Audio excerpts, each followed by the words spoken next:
Hola, bienvenido a este espacio dedicado a tu crecimiento personal y profesional. Aquí encontrarás ideas, reflexiones y herramientas prácticas para fortalecer tus habilidades blandas, mejorar tu comunicación y potenciar lo mejor de ti en cada ámbito de tu vida. Gracias por darte este momento para ti, para aprender y seguir creciendo. Acompáñanos en este camino de crecimiento. Podemos empezar la sesión haciéndonos varias preguntas. La primera, ¿existe la suerte? Ahora, ¿qué es la suerte? ¿La suerte es un tema de energía? ¿Es un tema espiritual? ¿O es un tema de azar? ¿O no tiene que ver con nada? Y otra pregunta más, ¿podemos atraer a la suerte? ¿A qué vienen estas preguntas? Por algo que se hace muy común entre las personas, que siempre que nos pasa algo bueno, cosas buenas, siempre decimos que estamos con suerte. Séneca decía, la suerte es donde confluyen preparación y oportunidad.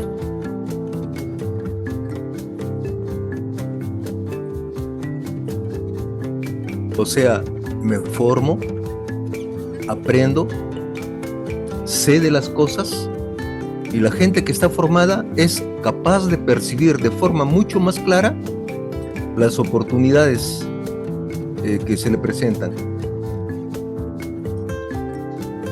Cuando sabemos de las cosas, cuando yo sé las cosas, yo puedo ver las cosas con mayor claridad.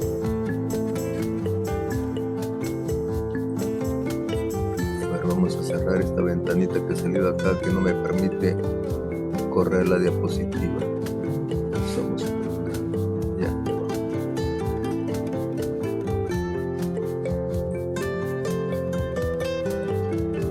En este módulo vamos a tratar de entender y gestionar nuestras emociones en la adversidad. O sea, esto tiene que ver con lo que es resiliencia. Como preguntábamos antes, cada vez que te pasan cosas buenas, dices, estamos con suerte. Cada uno tenemos cromosomas que están en los núcleos de nuestras células. En la gráfica podemos ver los puntos negros, o sea, los extremos, las puntas, se denominan telómeros. A nosotros nos enseñan que cuando nacemos con unos genes y morimos con esos genes, y que en el transcurso de nuestra vida no podemos modificar esos genes. O sea, eso es lo que nos enseñaban. Pero ¿qué sucede? En el 2009, la doctora Elizabeth Blackburn descubrió, incluso le dieron el premio Nobel de Medicina por eso, descubrió que los telómeros son, o capuchones de los cromosomas, son un medidor de la salud en el cuerpo. O sea, a medida que nos vamos haciendo mayores, los telómeros se van haciendo más pequeños. Y cuanto más pequeñitos son los telómeros, más probabilidades tenemos de enfermar de cáncer, de enfermedades cardiovasculares, de enfermedades neurológicas. O sea, los telómeros son como un reloj biológico.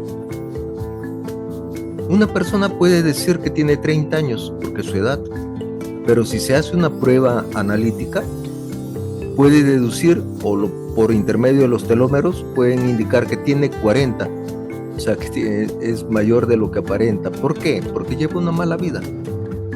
Entonces, Elizabeth Blackburn, al descubrir que los telómeros se recortan, también descubrió que hay una enzima que repara el telómero.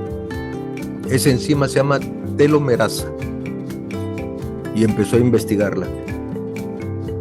Observó que podía generar más telomerasa y recomponer el telómero.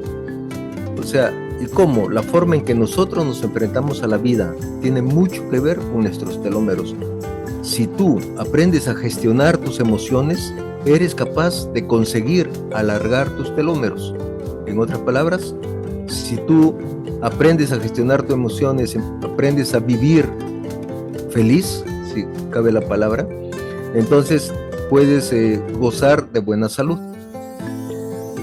Ahora, estamos diciendo que podemos alargar nuestros telómeros. Eso fue algo que había descubierto Elizabeth Blackburn. Pero, ¿cómo podemos alargar nuestros telómeros? Hay dos maneras y están demostradas científicamente. Una es el deporte y la segunda son los hábitos de vida. Entre ellos incluimos la alimentación. Hay una tercera que está en estudio, que aún todavía no se demuestra al 100% su veracidad. Está en estudio y es la meditación. La meditación, o sea, la concentración. Incluso algunos tipos de oración que se pueden hacer. Dicen que a veces la oración tiene poder. Y ya más adelante vamos a entender por qué se dice eso.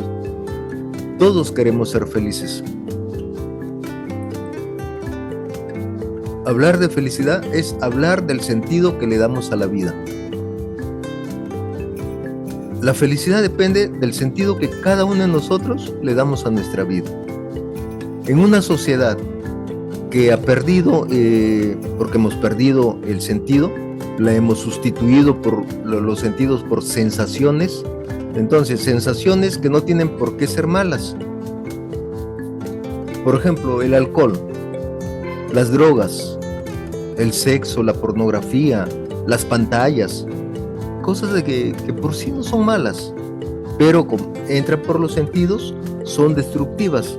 ¿Por qué? Porque sustituyen el verdadero sentido de la vida. Hoy en día nos estamos dando cuenta de que la gente con ese vacío existencial intenta llenarse de cosas, de sensaciones cada vez más fuertes, que llevan a romperse por dentro.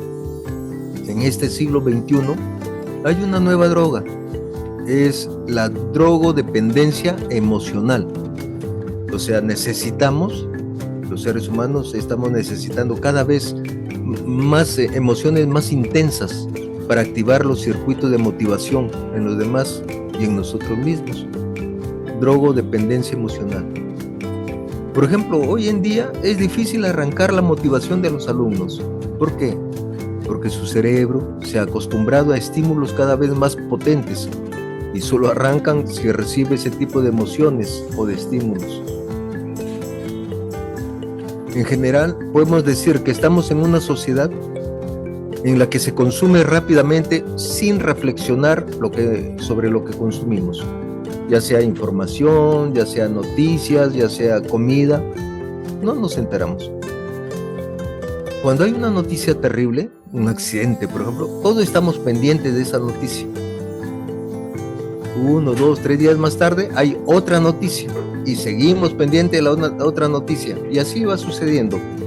¿Por qué? Porque nuestro cerebro se ha acostumbrado a ingerir constantemente noticias, es decir, existe una necesidad constante de tener información, de tener sensaciones en nuestra mente. Al final, la felicidad no es lo que nos pasa, sino cómo interpretamos lo que nos pasa. O sea, en otras palabras, depende de cómo decidimos ver la realidad. Nuestra única manera de ser felices es conectar con el presente. El 90% de las cosas que nos preocupan nunca jamás suceden. Pero nuestra mente y nuestro cuerpo lo viven como si fuera algo real. Los que viven enganchados en el pasado son los depresivos, los resentidos. Los que viven angustiados por el futuro son los ansiosos. Son las dos grandes enfermedades del siglo XXI, la depresión y la ansiedad. Si tú le preguntas a alguien ¿qué le preocupa?, seguro que te va a decir o te va a hablar de algo que ya pasó o de algo que podría pasar. Nos hemos olvidado de conectar con el presente, con el hoy. Solo tenemos capacidad de sacar nuestra mejor versión ahora mismo, o sea, en el presente. Dejémonos de vivir en cosas del pasado, recordando cosas del pasado o temiendo cosas futuras que a lo mejor, como hemos dicho anteriormente, nunca van a suceder.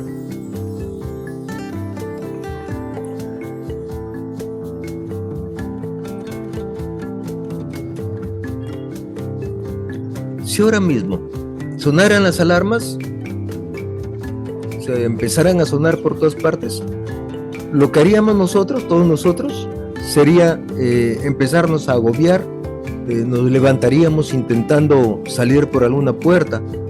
¿Por qué? Porque ante una alarma, ante una amenaza en nuestro cerebro, en la hipófisis, sale una señal de alarma, llega a las glándulas suprarrenales y aparece el cortisol. ¿Qué es el cortisol? Es la hormona de las alertas, de las amenazas, del susto y también la hormona de la supervivencia. Es fundamental. Por ejemplo, imaginemos que estamos en un local y surge un incendio en ese lugar.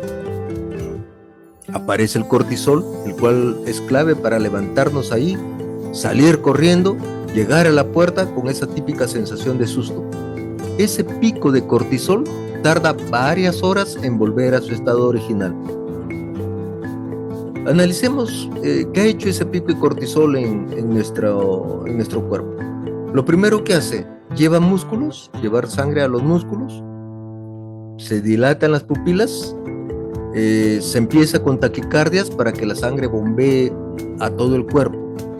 Y pasan muchas más cosas en el cerebro. En la corteza prefrontal, que es la zona delantera, y aquí nos dedicamos en esta zona a resolver problemas.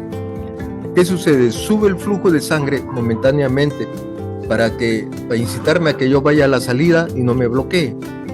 Cuando la persona gestiona mal sus emociones, de repente se bloquea y no sabe dónde está la puerta, no sabe cómo reaccionar. Asimismo, la grasa de las células sale para que yo tenga energía para correr, igual que el azúcar, y empieza todo un metabolismo de azúcar y de grasas. Imagínense hasta ahí todo las reacciones que suceden en nuestro cuerpo por la segregación en ese momento del cortisol en una forma anormal, o sea, por el susto, por la impresión, nuestro cuerpo segrega un poquito más de lo normal para incitarnos a actuar. Imaginemos que después de un tiempo volvemos a ese local. Seguro que vamos a estar pendientes de si pasa algo, porque el estar ahí te invita a revivirlo. Es esa típica sensación de angustia. Cuando uno está en un sitio en el que no se siente bien, en el que te ha pasado algo, solo con pensarlo se eleva la misma cantidad de cortisol que cuando fue real. O sea, imagínate. Con imaginarlo estás segregando la misma cantidad de cortisol que cuando sucedió. ¿Cuál es el mensaje fundamental? Y la de conclusión, que mi mente y mi cuerpo no distinguen lo que es real de lo que es imaginario. Tanto así que si estoy frente a un peligro, mi cerebro segrega la sustancia, el cortisol, y que eso me va a permitir salir corriendo. Pero si yo estoy sentado, por ejemplo, en mi cama o en mi casa, pensando, ¿y si me echan del trabajo? ¿Y si no llego a fin de mes? También estoy segregando cortisol y no estoy haciendo nada al respecto. Entonces, ¿qué sucede? Que ese cortisol empieza a acumularse. Ese momento se llama intoxicación por cortisol. El cortisol por las noches está en su pico más bajo y a las 8 de la mañana más o menos llega al pico más alto. ¿Por qué por las noches está en su pico más bajo? Porque esto es cuando el cuerpo está funcionando bien. ¿Por qué es así? Para que podamos dormir, para que podamos descansar. Entonces el cortisol, el cuerpo segrega menos cantidad. ¿Y por qué a las 8 de la mañana llega al pico más alto? Porque es cuando tú te levantas como se dice, con todas las energías. Ahora, ¿qué pasa cuando yo estoy intoxicado por cortisol? Ahí empieza a surgir tres cambios en tres niveles. a nivel físico, a nivel psicológico y a nivel de conducta. A nivel físico, se empieza a caer el pelo, o sea, es la hormona del estrés. Por el estrés se te empieza a caer el pelo, te tiembla el ojo, o sea, te salta el ojo, se duermen las manos, hay taquicardias, hay presión en el pecho, tienes el síndrome de colon irritable, o sea, un poco hasta te afloja el estómago, como decimos nosotros, tienes vértigos, mareos, a veces tienes los ruidos en el oído, el tinnitus, tienes contracturas musculares, que te duele el cuerpo y todo eso. O sea que a nivel físico el cuerpo empieza a alterarse con la intoxicación por cortisol. Vamos a explicarlo de una manera sencilla. El cortisol, o sea, la pastilla que alguna vez habremos tomado que tiene nombre dexametasona, por ejemplo, o cortisona, eso es cortisol, etcétera. Varias pastillas que son derivadas del cortisol. Todas ellas son potentes antiinflamatorios. El cortisol es un potente antiinflamatorio. Cuando uno está ante una alerta, entonces todo el sistema inmunológico se pone en marcha para defender, o sea, para defenderme antes de que suceda algo. Pero si estamos constantemente intoxicados por cortisol, el cortisol vira y su sistema pasa a actuar de forma contraria, de forma opuesta. El cuerpo, en vez de desinflamarse por el cortisol, con el cortisol pasa a inflamarse. ¿Por qué? Porque el cortisol impide que el sistema inmunológico funcione bien. ¿Y qué significa esto? Que de repente tenemos todo tipo de inflamaciones, artritis, gastroenteritis, amigdalitis, todo lo que termina en itis. Por eso hoy en día hay un boom de enfermedades inflamatorias. Los fármacos más empleados hoy en día son el ibuprofeno y el Lexatin. Uno es antiinflamatorio, el otro es ansiolítico. ¿Y por qué sucede esto? Porque nuestro cuerpo está sometido a esa cantidad de estrés, de preocupaciones, que hacen que el cuerpo responda inflamándose. Entonces necesitamos tomar algo que lo desinflame. Por lo tanto, a nivel físico tiene grandes alteraciones. Hoy en día hay estudios que relacionan todo esto con el cáncer, con la metástasis. No olvidemos que la metástasis nacen de núcleos inflamados del cuerpo. Ahora, ¿qué pasa con la intoxicación por cortisol a nivel psicológico? Lo primero que sucede con el cortisol es que estoy irritable. Todo me pone nervioso. Empiezo a estar en un ambiente de tensión constante con mi entorno. Empiezo a tener fallos de memoria. ¿Por qué? Porque hay una zona en el cerebro que tiene forma de caballito de mar que se llama hipocampo. Es la zona de la memoria. Entonces, el hipocampo es muy sensible al cortisol. Por eso, al quedarse en blanco, existe el quedarse en blanco. El hipocampo es muy sensible al cortisol. Y en ese pico de cortisol, ante la angustia que tenemos, entonces hay fallos de memoria, hay fallos de concentración. ¿Por qué? Porque empieza a bajar el flujo de sangre en la famosa corteza prefrontal, que ya hemos dicho que es la zona donde hacemos o nacen nuestros pensamientos, y la zona de la memoria. Entonces, yo leo algo y no retengo nada. Incluso no sabemos qué está pasando, que no conseguimos concentrarnos. Nos dicen algo y es como si no lo escucháramos. Empezamos con fallos de sueño. ¿Y por qué? Porque el cortisol tiene que estar, lo hemos dicho hace un momento, bajo para dormir. Pero como estoy intoxicado, no puedo dormir, si el cortisol lo tengo alto. Nos metemos a la cama, se nos vienen mil ideas en la cabeza. Si duermo horas más tarde, me despierto agobiado por algo, o varias veces nos despertamos, o si conseguimos dormir de un tirón, nos levantamos con sensación de no haber descansado, con una sensación de agotamiento. Todo esto está relacionado con lo mismo, con el cortisol, con el exceso de cortisol. Otra de las cosas es que empezamos a estar tristes. Muchas depresiones provienen de estado de ansiedad permanente, de estados de alerta permanente, de estados de amenaza permanente. ¿Y todo eso de qué? Del pensamiento solamente con pensarlo. Ahora, ¿qué cambios o qué efectos tiene el exceso, la intoxicación de cortisol a nivel de conducta? No nos apetece estar con nadie, nos aislamos, vamos a un sitio, no queremos hablar, socialmente nos ponemos raros. O sea, esto es importantísimo porque gestionar las emociones es bastante complicado, pero las emociones son las que generan estos síntomas físicos y psicológicos de lo que hemos hablado. Toda emoción viene precedida de un pensamiento, y esto es clave, porque quizás yo pueda educar mi pensamiento. ¿Y cómo puedo educar mi pensamiento? Para empezar, hay que estar consciente de ellos. O sea, yo puedo educar esa vocecita interior que está para que esté a mi favor. Cada vez que nosotros comentamos algo tiene un impacto directo en nuestro cuerpo. Recordémoslo, cada pensamiento tiene un impacto. La mente y el cuerpo están unidos.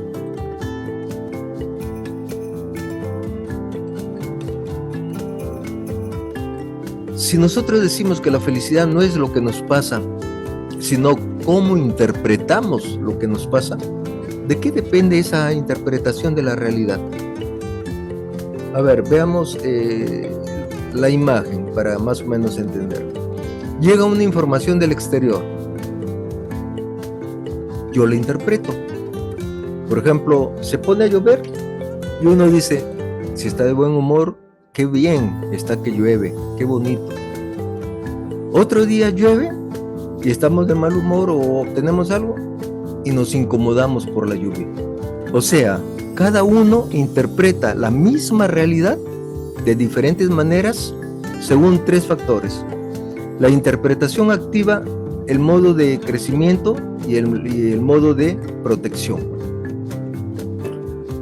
Es decir, en la vida tenemos 2 maneras de estar. El modo supervivencia y, es decirlo, si lo estoy pasando mal, el mundo se me está derrumbando, el tema es supervivencia. Y la otra forma es modo crecimiento, en el cual las cosas parece que van relativamente bien, que no pasa nada, entonces ese es el momento adecuado para crecer, para sacar la mejor versión que llevamos. En los momentos de supervivencia estamos intoxicados por cortisol, pero hay que ser conscientes de que estamos en modo supervivencia. Lo que no puede ser es que llevemos el modo supervivencia por tiempo, por años. Ahí tenemos un problema, porque entonces estamos dejando que las circunstancias del entorno se adueñen de nuestra vida. O sea, no tenemos el control sobre nuestra vida. Y eso es lo malo. Depende, si estoy en crecimiento o si estoy en protección, o sea, modo supervivencia, se activan mecanismos fisiológicos a nivel molecular en el cuerpo. Las enfermedades a nivel de membrana, la epigenética, o sea, los telómeros que hemos visto inicialmente a nivel del cerebro. ¿De qué depende esta interpretación? Primero, del sistema de creencias. El sistema de creencias. O sea, las ideas que yo he tenido durante mi vida, ya sea por mi educación, por las cosas que me han pasado, y es cómo yo creo que debería ser el mundo o cómo creo que deberían ser las cosas. Ese es nuestro sistema de creencias. El sistema de creencias es lo más difícil de cambiar, porque es como nos han educado a nosotros, las ideas que nos han metido o que nos ha introducido el entorno, los profesores, los padres, los amigos, incluso las propias vivencias, nuestra propia experiencia. Segundo, es el estado de ánimo. Ya hemos visto, primero son los sistemas de creencias y segundo son los estados de ánimo, que influyen en cómo interpretamos la realidad.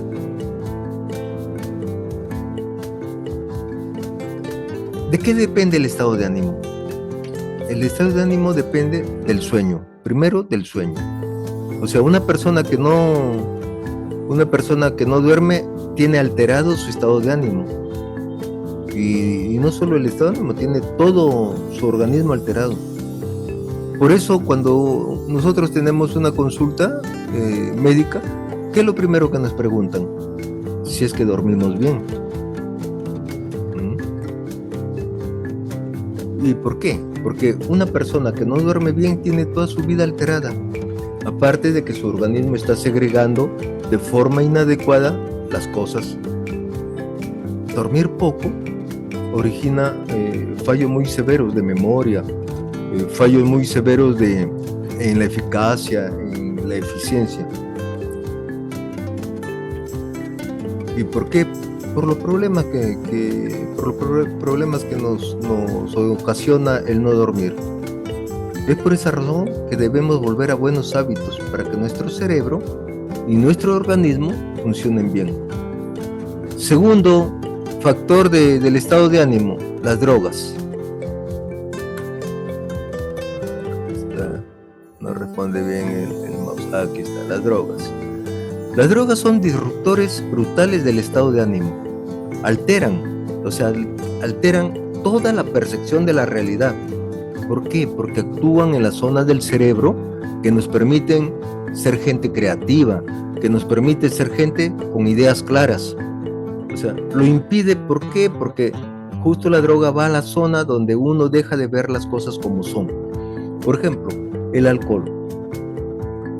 El alcohol va directo a la corteza prefrontal. Por eso se dice que los borrachos no mienten.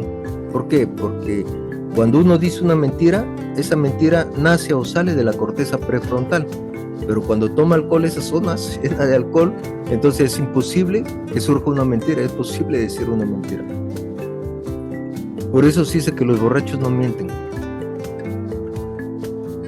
Es muy importante que siempre tengamos presente que el alcohol afecta a nuestro cerebro. En drogas también, el tema de la marihuana, por ejemplo, causa el síndrome amotivacional, que no son depresiones, ¿eh? O sea, a esos consumidores no hay manera de arrancarles nada. Es como si estuvieran apagados. Se ha tratado esto con medicación, con estimuladores del cerebro, pero no hay forma. No hay forma de activarlo. ¿Por qué? Porque su cerebro se ha apagado. O sea, la zona del cerebro que nos permite ilusionarnos, que es la zona del sistema límbico y que está regulado por la dopamina, esta zona está completamente anulada por la marihuana. Por esa razón que los consumidores están como apáticos, y eso no es tristeza. Ellos tampoco lo consideran tristeza porque su interpretación de la vida es que todo les da igual. Otro factor del estado de ánimo son las circunstancias. Lógicamente, si tenemos unas cosas terribles que nos estén pasando, el estado de ánimo pues va a estar por los suelos o va a estar alterado. Esa es una simple lógica. Tenemos la personalidad. Hay gente que tiene trastornos de personalidad o rasgos de personalidad que le llaman personalidad límite. La persona con trastorno de personalidad límite son impulsivos. O sea, dicen, no se callan nada, dicen todo lo que se les pasa por la cabeza, lo dicen. A veces inclusive tienen cortes en los brazos, en las manos. ¿Y por qué lo hacen? Para aliviar ese dolor, ese sufrimiento que sienten. Es una gente que tiene una timidez demasiado exagerada. Otro factor es la bioquímica. La bioquímica nos origina problemas de temas de hormonas, por ejemplo, síndromes, el síndrome después del parto, la menopausia. Todo esto altera profundamente. Hoy en día se sabe, por ejemplo, que la serotonina, que es la hormona principal del estado de ánimo, está muy relacionada con los estrógenos en la mujer. Y luego hay un tema que es fundamental, que es el más importante, que es la actitud. Es decir, yo decido cómo quiero que lo que está sucediendo me afecte. Yo tomo la decisión, yo manejo mi decisión, porque la actitud es una decisión. Tú quieres deprimirte, tú estás decidiendo deprimirte, te deprimes. Si tú quieres estar alegre, tú decides, te pones alegre. La diferencia entre mi mejor y mi peor versión depende de la actitud que yo tenga ante la vida. Y luego hay una tercera cosa, que lo tenemos acá al lado, en el caso de estar mirando la pantalla, está al lado derecho. Debajo del sistema de creencias está el sistema reticular activador ascendente. Un nombre un poquito largo, un poquito difícil de recordar. A ver, supongamos que estamos en nuestro barrio. Vemos pasar una, después otra, varias mujeres embarazadas. ¿Qué es lo primero que se nos viene a la cabeza? Que hay un boom de natalidad en el barrio. O sea, lo primero que pensamos. ¿Y por qué sucede esto?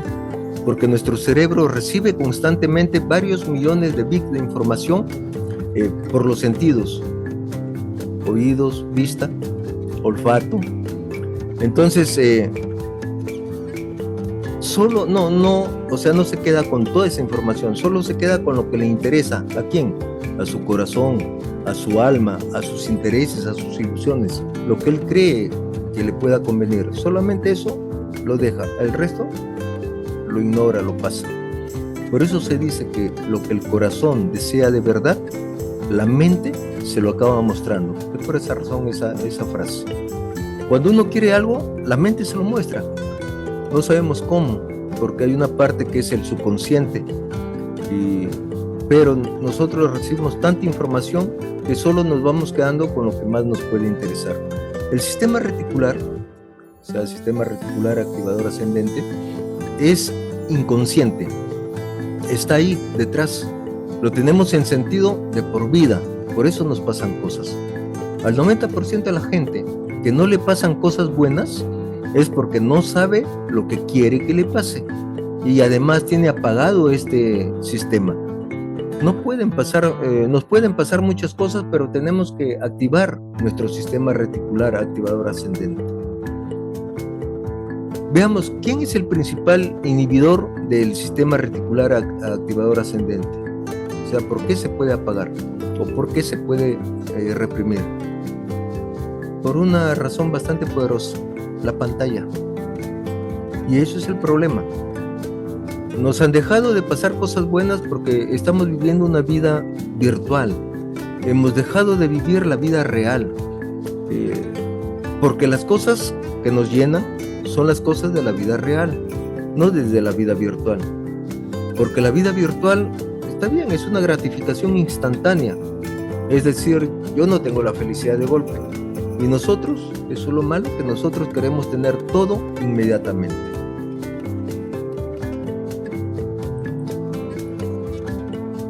Es por esta razón que debemos aprender a educar la atención. Hay que volver a educar la atención en las cosas principales. Hay una frase que dice, saber mirar es saber amar. Es decir, cuando aprendemos a mirar las cosas con nuevos ojos, descubrimos cosas maravillosas. Basta mirar algo con atención, con interés, y se nos vuelve más interesante. Por ejemplo, cuando uno se sienta en un parque y empieza a mirar su teléfono, no puede pensar. Pero ¿qué sucede? Si empiezan a pasar cosas y tenemos que parar para poderlas percibir, porque mientras que estemos metidos concentrados, digámosle, en el teléfono, no vamos a poder percibir las cosas que están pasando a nuestro alrededor. La parte delantera de nuestro cerebro se llama corteza prefrontal, ya lo hemos dicho. También hemos dicho que la zona de la atención es la zona de la concentración y es la zona de la resolución de problemas. Es la zona de la capacidad de tener voluntad para las cosas, un autodominio. Es una zona fundamental. Es la zona que nos hace diferentes al resto. Cuando un bebé nace, esa zona en el cerebro no tiene las técnicas de convolución que tiene el cerebro de un adulto. ¿Con qué presta para llamar la atención de un bebé? ¿Qué es lo que tenemos que hacer? ¿Con qué presta atención la corteza prefrontal de un bebé? Con tres cosas: luz, sonido y movimiento. A un bebé póngale luz, le llama la atención. Póngale sonido, le llama la atención. Que se mueva algo, le llama la atención. Son las únicas 3 cosas que le pueden llamar la atención. Pero ¿qué pasa con el tiempo? Con el tiempo nosotros queremos que a medida que el bebé se vaya haciendo mayor, sea capaz de prestar atención a lo que realmente es importante. Que esté quieto y coma solo, que no se mueva, que esté tranquilo, que esté en clase y esté atento. O sea, que tenga controlada su corteza prefrontal. ¿Y qué pasa si a ese niño, por ejemplo, de 18 meses, de año y medio, le damos un celular? ¿Qué es un celular? Ya lo hemos visto: luz, sonido y movimiento. ¿Y qué estamos haciendo? Estamos inhibiendo el correcto desarrollo de la corteza prefrontal de ese niño. Le estamos ocasionando problemas de trastornos de déficit de atención, incluso hiperactividad. Es decir, se va a mover sin control, inquieto, no va a prestar atención, le va a fallar la corteza prefrontal. Por eso es que hay niños, y eso está demostrado científicamente, lo dicen los médicos, hay niños de 10 años actualmente con la corteza prefrontal de niños equivalentes a 5 años. Es por esa razón también que los niños se calman delante de una pantalla. Están inquietos, ponen una pantalla y se calman. Porque la pantalla tiene la capacidad de distraer y de aliviar. Cuando un niño se aburre, en su cerebro empieza a surgir la creatividad, empieza a surgir la tolerancia a la frustración, cosas fundamentales para el futuro. Pero si un niño automáticamente, cuando se empieza a aburrir, accede a una pantalla, le damos una pantalla, le estamos dando una vía de escape rápida y estamos creando niños con un mínimo de tolerancia a la frustración. Por eso hoy en día los niños por cosas mínimas se enfadan, no aguantan nada, no tienen voluntad, no hay manera de motivarlos con nada. En el cerebro tenemos 5 tipos de ondas: delta, teta, alfa, beta y gamma. Las ondas beta son las que, por las ondas beta estamos despiertos, estamos haciendo cosas grandes.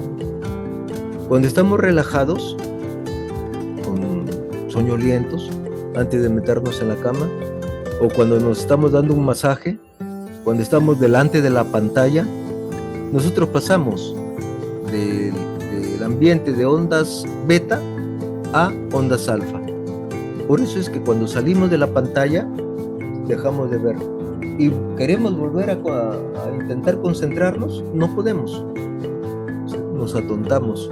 ¿Por qué? Porque nuestro cerebro ha cambiado de onda, automáticamente cambia de onda. Cuando uno consume alcohol, cocaína, heroína, marihuana, o cuando tiene relaciones sexuales, cuando ve pornografía, cuando come chocolate, todo eso genera placer. Algunas cosas son legales, otras son ilegales, otras no se recomiendan, pero todas ellas generan placer. Y el placer está regulado principalmente por una hormona que se le llama dopamina. Esta es la hormona que nos hace disfrutar de la vida. Pero la dopamina tiene un efecto que es profundamente placentero, pero profundamente adictivo. Pensemos en el alcohol. Una persona que tiene problemas con el alcohol y necesita beber, pero no tiene dinero, ¿qué es lo que hace? Empieza a maquinar de dónde sacarlo.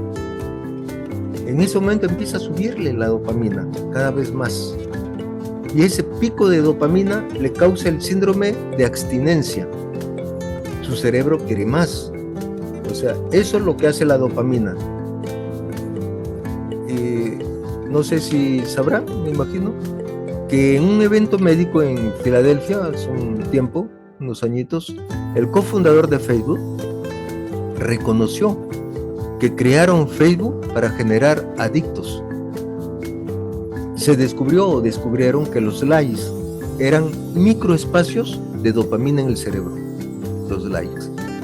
Entonces, a partir de ahí, las grandes aplicaciones, los grandes programadores del mundo empezaron a contratar neurocientíficos que les explicaran cómo conseguir captar la atención de la gente el mayor tiempo posible. Esto es tan así que Steve Jobs, por ejemplo, no permite que hubiera un iPad en su casa, un iPad. Nunca hubo un iPad para sus hijos, nunca. El fundador de Twitter, por ejemplo, ha estado en una clínica de deshabituación. ¿Por qué? Por problemas de adicción a las redes sociales. Los grandes empresarios, especialmente los empresarios informáticos, llevan a sus hijos a colegios con métodos, donde tengan un método que no permita que haya pantallas. Aceptan solo 1 hora a la semana de ordenador, o sea, de estar en la computadora. Es decir, ellos crean algo y luego se lo impiden a las personas cercanas para ellos. Además, los grandes programadores contratan chicas para ayudarles con el cuidado de sus hijos. Las hacen firmar un contrato en el cual se estipula que está absolutamente prohibido que utilicen su teléfono mientras están cuidando a los niños. O sea, está claro que quien está generando, quien está fabricando esa aplicación, lo que está haciendo es inhibir que sus hijos o sus cercanos lo usen, no porque sea algo malo, sino porque es algo que te inhibe tu capacidad de prestar atención a lo que realmente es importante. Lo que hoy en día mueve el mundo ya no es el petróleo, no son las armas, es la capacidad de retener la atención del usuario el mayor tiempo posible en una aplicación. Eso es lo que está dando dinero.